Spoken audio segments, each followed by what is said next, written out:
The Battle of the Trident may have been an important victory for the usurper, but it was the treachery and barbarism of Tywin Lannister that sealed the fate of the Targaryen dynasty. My father, King Aerys, had ever been a friend to the Lions of the Rock. Aerys graciously brought Tywin to court, making him the youngest hand of the king in history. He gave him power. He gave him respect. He made it possible for Tywin to restore House Lannister to glory. Aerys and Tywin governed side by side for 20 prosperous years. Still, when the usurper called his banners in rebellion, Tywin Lannister ignored his king's pleas for help and stayed holed up in his stronghold of Casterly Rock.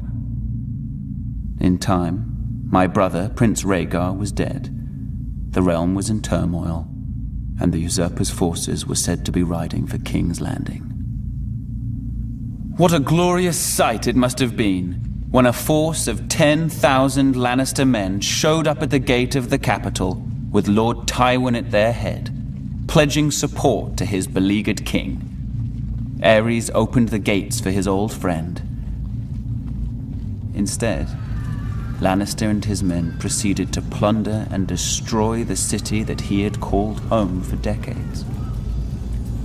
As the capital was ravaged and its people terrorized, Jaime Lannister, son of Lord Tywin, proved every bit as treacherous. He killed my father, the king, at the foot of the Iron Throne. The Lannisters entered the Red Keep, and Tywin ordered the deaths of the rest of the royal family. It is said Princess Rhaenys was found cowering under her father's bed and put to the sword. She was only a child.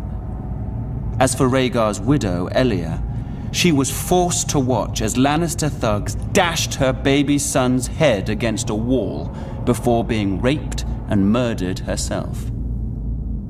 As I was the heir to my father's throne, I had been spirited away to Dragonstone with my mother, Queen Rhaela, who was with child. As a raging summer storm battered the island fortress and destroyed the Targaryen fleet as it lay at anchor, my sister, Daenerys, was born. My mother, the Queen, died giving birth. Now, some 17 years later, the rightful king still lives in exile. But a day of reckoning is coming. I will sail west as Aegon the Dragon did centuries before. I will take back my father's throne with blood and fire. And I will punish the treacherous dogs who sought to destroy my family. And the people shall rejoice.